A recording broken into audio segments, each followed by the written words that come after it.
Hello, it's my pleasure to discuss the cardiovascular consequences of inadequate sleep with my colleagues, Dr. Nancy Redeker, Beatrice Renfield Professor and Director of the Yale School of Nursing Center for Biobehavioral Health Research, and Dr. Younghoon Kwon, Associate Professor of Medicine, who practices both cardiology and sleep medicine at the University of Washington.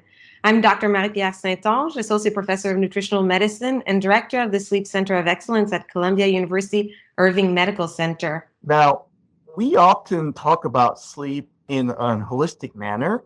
And when we discuss that, we often forget about the importance of lifestyle and behavior factors in sleep as well. Marie-Pierre, would you mind sharing some thoughts on this lifestyle and behavior aspect of sleep?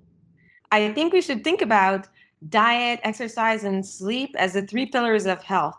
And all of them influence cardiovascular disease risk and risk management. Actually, I would even go so far as to say that good sleep is probably the basis for a healthy diet and active lifestyle, right?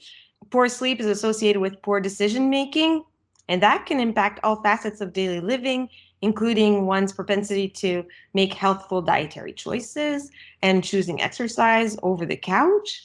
So, when we're trying to counsel our patients to lead a healthy lifestyle, including sleep is very important.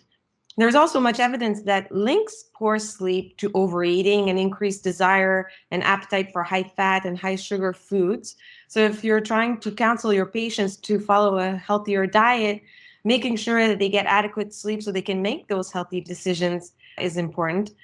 And now there's also emerging evidence that dietary choices can also influence sleep quality, right? So if you want your patients to improve their diet and exercise as part of their care, it's also very important to discuss their sleep.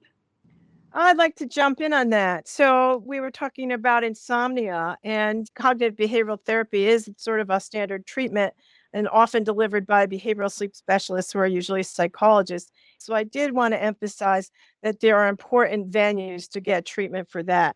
But I also wanted to point out that there's some very simple things that people can do to improve their sleep that we often don't think about. So when I've practiced in sleep, I've always been amazed at what the quantity of caffeine is that people consume. And so if you're having problem with sleep, you shouldn't drink caffeine anytime after noontime. The other couple important things are screen time. The idea of sitting and looking at your iPad or looking at your phone or taking it to bed with you. That bright light is very alerting and keeps people awake. I think the other important message is that people should be doing something relaxing at bedtime. So basic things like that, like a warm bath, like having a massage, listening to quiet music. You may have insomnia, but you may not need a full-blown therapy of cognitive behavioral therapy. Some of those simple strategies may be enough to help.